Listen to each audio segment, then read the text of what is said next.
The Texas Parks and Wildlife television series is supported in part by Texas Parks and Wildlife Foundation, conserving the wild things and wild places of Texas thanks to members across the state.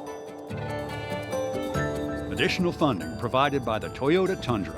Your local Toyota dealers are proud to support outdoor recreation and conservation in Texas.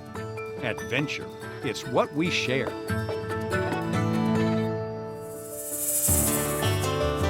Coming up on Texas Parks and Wildlife. Checking those boats, it's just a big game. They love it because it's like, if I can go find this stinky zebra mussel, I'm gonna get my toy or I'm gonna get a treat. You're in a droughty region. When I first moved out here, I didn't appreciate it like I appreciate it now. Saltwater fishing from the jetty is so much fun because there's always going to be fish here.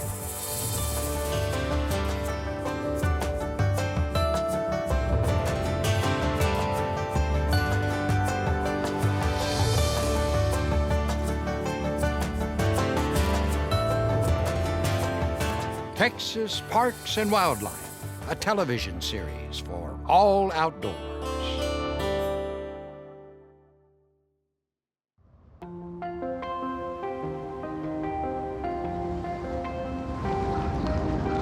We are here at Lake Meredith checking boats. Let's go. To make sure that they're not carrying zebra mussels.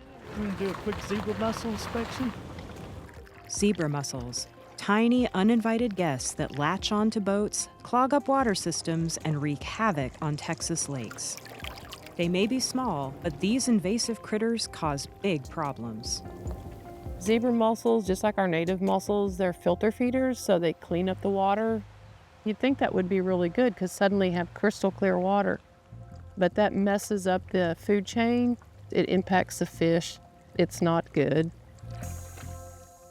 If you look at the progression of zebra mussels throughout our country, you can see how quickly they've been able to spread and how quickly they've been able to establish themselves. We're really just in the past decade really understanding what the negative impacts of them are. Because they're highly invasive, you can get them in massive numbers. They're very sharp. They'll actually cut your feet, they'll cut your hands. And then they also get into your boat, potentially up into your bilge, your drains. They hurt you recreationally, they hurt it environmentally, and then they hurt your pocketbook.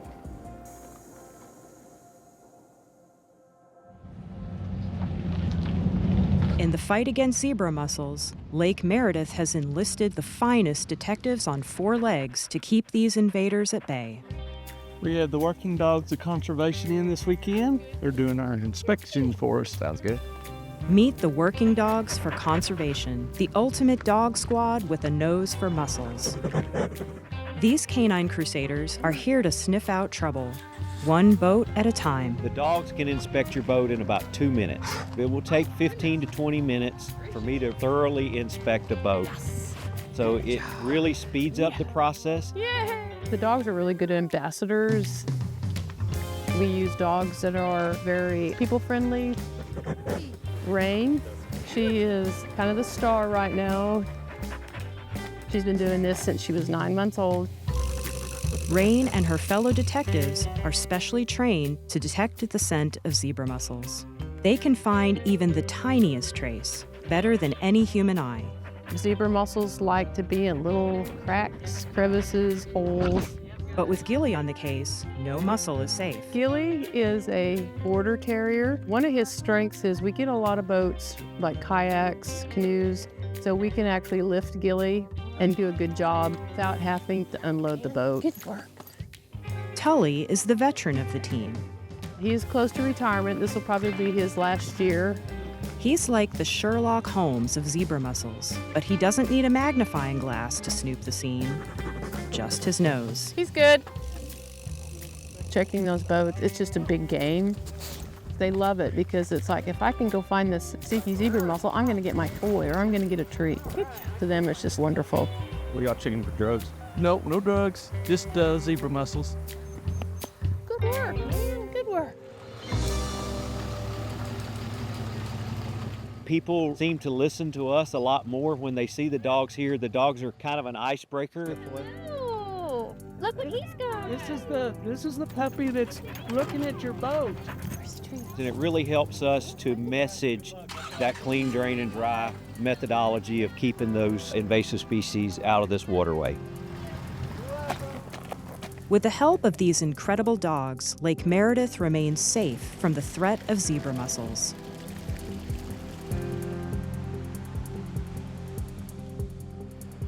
So it's really important for clean, drain, and dry. When you move from one body of water to another, ensure that your boat has been drained completely, that it's clean and it's dry before you move into another body of water. All right, y'all are all clean, good to go. Thanks, Appreciate it. You'll have a good day. For Rain, Gilly, Tully, and the rest of the working dogs for conservation, protecting our waters is all in a day's work. And they do it with enthusiasm, dedication, and a wagging tail. So next time you're out on the lake, think of these four-legged heroes and give them some praise if you see them. They've earned it. Good work. Yeah.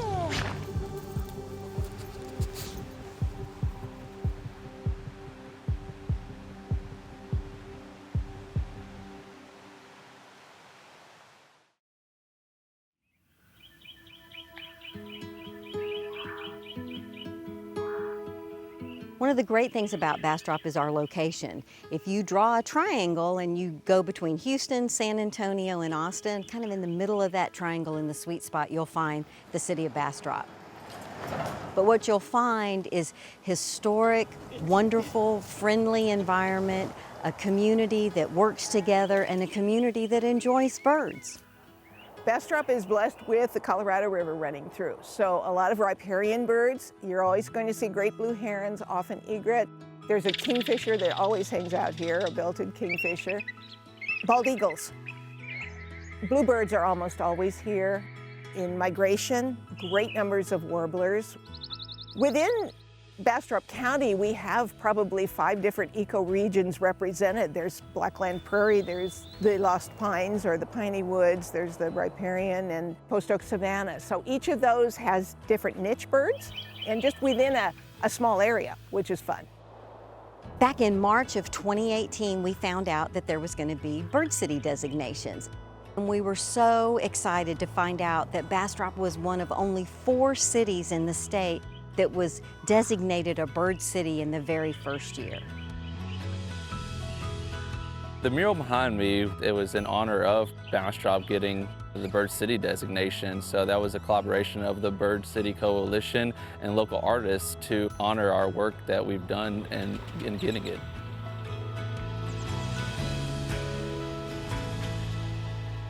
Birds are kind of bellwether species in a lot of ways, so if we don't focus on conserving birds, we're also going to lose a lot of other things. What happens to the birds, other species follow, so we can't ignore it.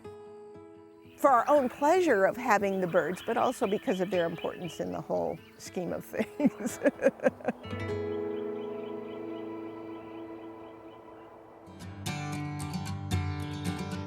Bastrop has something to be proud of, and they have something to work for in the future as far as building and restoring bird habitat and seeing it grow even more. The Bird City designation, it makes conservation a priority, implementing things like dark skies and non-reflective windows and cats indoors. But it's just going to be carried as part of the mission of Bastrop as a city. The environment is a really important part of what pulls the community together. You can go stand up paddle boarding, you can kayak, you can canoe, you can go for a walk along the river. And ecotourism is an opportunity that helps both the economy and it helps our environment. We did an introduction to birding class. We had 40 people come every week for 4 weeks. There's an interest that's always been there that's being brought more to the forefront. It is a male. One of our hot spots for birding is here at Fisherman's Park in the June Hill Pay Riverwalk. It borders the Colorado River and it just offers a very wide variety of birds. You get a bit of everything when you're down here. I think it's an exciting time for Bastrop and for Texas to be highlighting birds.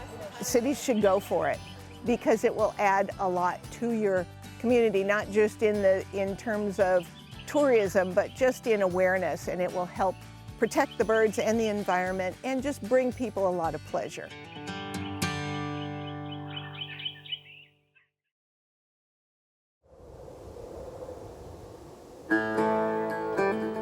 You're in a droughty region. It's droughty more than it rains. When it is raining, be happy because tomorrow it's not going to be raining. It's going to be dry. When I first moved out here, I didn't appreciate it like I appreciate it now. I've been blessed to have the opportunity to live out here and have this ranch for the last 40 years. It can be a very feast or famine out here for producers. We're coming out of 3 years of drought, and a lot of ranches are looking pretty rough right now, but due to the management that Mr. Adcock's been doing on this ranch, he has plenty of cover left on the landscape. He has a great diversity of grasses and forbs. It's a cool remnant of shortgrass prairie. I've been real conservative on the amount of cows I have. A lot of folks think all you need is just rain, that's the only thing, but the grazing management that you do on your property is going to influence how well, your plants respond post-drought whenever you do get some rain. So he's had plenty of rest periods for all of his pastures after they're grazed. The grass community itself is just thriving. One of the things that's unique about it is he's done a lot of work to control the salt cedar all around the lake. And also one of the unique things about it is it has active springs. Oftentimes on these lakes, due to salt cedar or nearby irrigation, springs have dried up. He has native intact springs that are still providing water for wildlife in this area. The salt lakes are what supplied the natives and the people that were out here for years and years and years. It was part of the trail of living water, and that it'd be about a day's ride apart from each area where they could get water.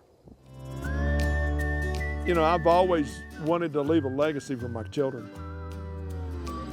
I mean, I have great memories of my girls being out here.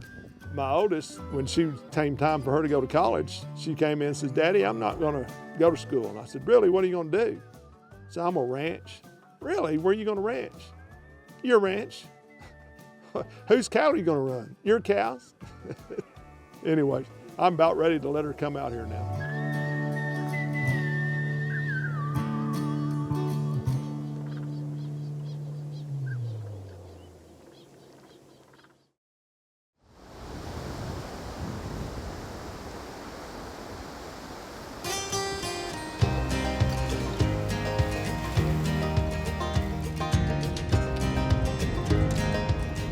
My brother got into saltwater fishing.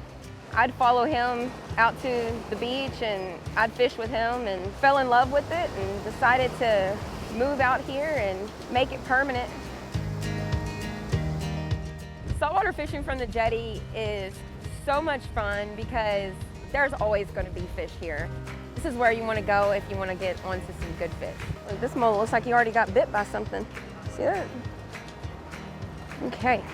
Eat him. Wouldn't it be cool if you cast it out and got a fish on immediately? I wish it was like that every day.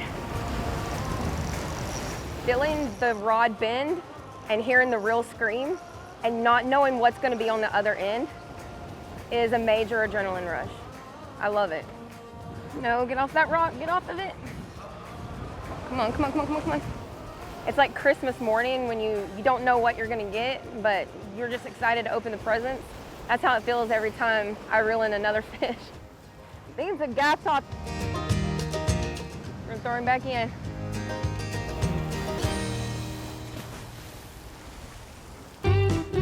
A jetty is a pile of rocks that's placed at either side of a pass from the Gulf of Mexico into our bay systems.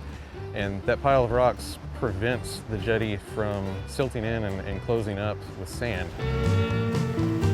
In between those rocks are what we call interstitial spaces, little holes and hiding places in the rocks, and it provides hiding places for lots of little bait species, and in turn that attracts larger predators, and so you get a really diverse mix of species that occupy a jetty system. Jetty systems in Texas are very accessible to all anglers. Basically, all you need is a fishing license and basic fishing equipment. You can come fishing and expect to catch all kinds of fish. It's really neat because it's really a great opportunity for anglers to get a chance at both inshore and offshore species.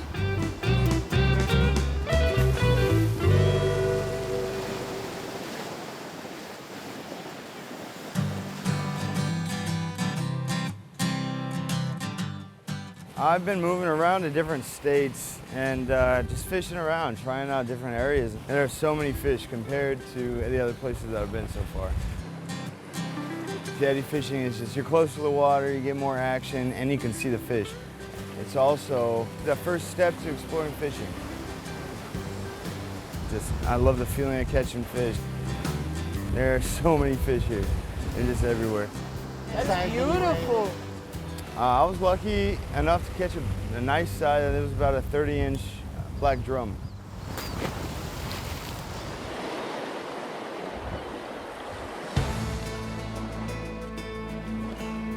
I like to come out here and get to meet new people while you're fishing.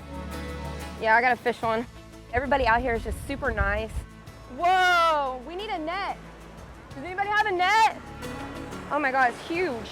It may fit that whole net. That's all right. I'm bringing him your way.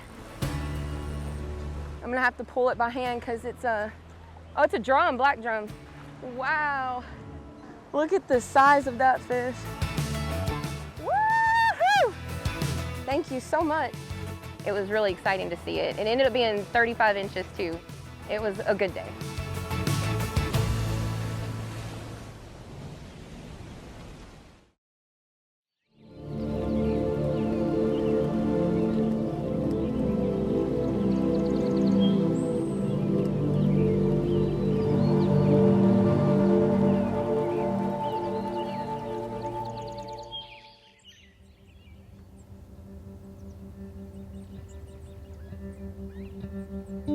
As a kid, my dad bought me a new shotgun.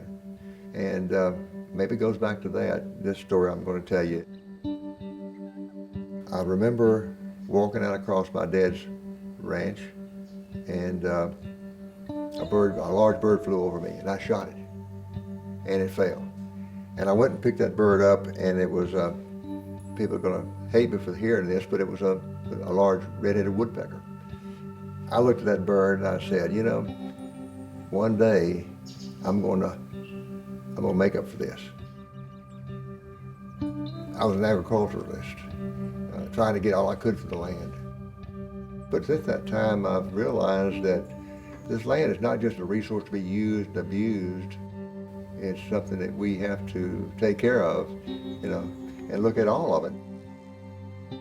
We have to go back to where it was if we're going to save these precious natural resources we've been given to enjoy.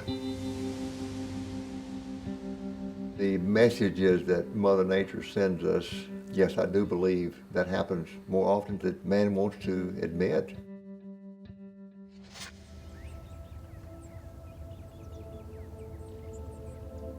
My objective in buying this place was largely a selfish one of having more quail I could hunt. I was going to have more quail on my land than anybody had ever seen, just show the world it could be done. Needless to say, it's not an easy chore to try to bring back this bird. The numbers have gone down since 1970, like 90%.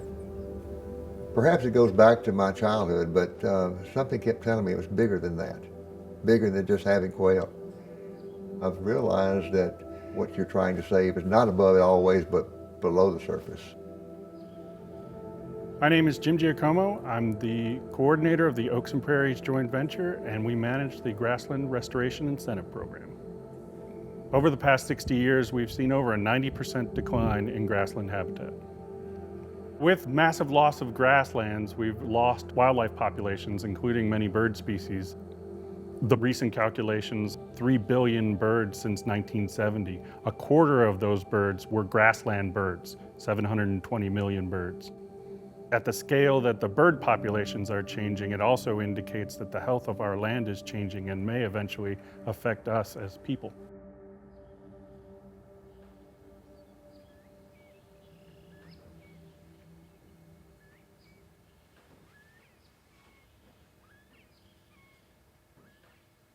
Going back to my childhood, when water would hit the native grasses on my dad's place and the surrounding area where I grew up, it would go in the ground. These native grasses were tall, stature, and when a drop of rain would hit those, it would shatter and run down into the roots. Today, because we planted all these exotic grasses, the water would hit the ground and run off the top, over the top, and carry with it all the toxic chemicals as well as the commercial fertilizers, all the stuff that we have on the land now into the streams. So maybe that's what caused me to realize it's bigger than just having more bobwhite quail out here. It was having better land, better natural resources. Restoration is not an easy process. Just because I wanted to do it, just because I understood the need for doing it, didn't mean that I knew how to do it.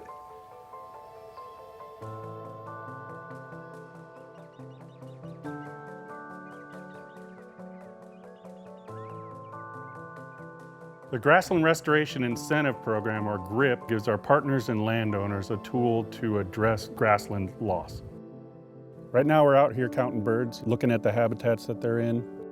Most of what we do is listen for calls, and sometimes we see them, sometimes we don't, but we can identify most of the birds by calls.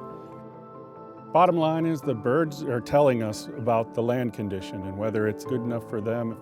If they're there and if their populations are growing, then the habitat is in pretty good condition. I'm a person of action, I suppose, and GRIP allowed me to be that person I wanted to be with respect to conservation. By being a part of GRIP, one of the things we do is try to remove invasive grasses. We have to go in and not overgraze. So we have to take cattle off for a while, and so we let that land rest and grow up so that we have fuel to do a prescribed burn. Then we burn it. Following that, we put in cover crops. Following that, we sometimes use herbicides as necessary and plant native grasses in that, say, winter cover crop. We can tell right now by the birds that we're hearing that GRIP is working for Mr. Willis's property. When we get out here and hear the morning calls of all these birds, that's the magic hour, the exciting part of the morning, and to know that the quail are here because of the type of management that we're doing through GRIP, that gives us a great feeling of satisfaction in a job well done. When I look out over this land we own here, before I saw a wildlife desert. I saw grass grazed down to the ground. I saw a lot of dirt. Today I see a land that's covered with something beneficial, a land that's not baked by the sun, not washed off by the rains, a land that's healthy again. GRIP is not just about cost sharing, it's the expertise you get with it. We got to be wise, we got to work smart, we got to save and conserve as well as produce the food and fiber this nation needs.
This series is supported in part by Texas Parks and Wildlife Foundation, conserving the wild things and wild places of Texas thanks to members across the state.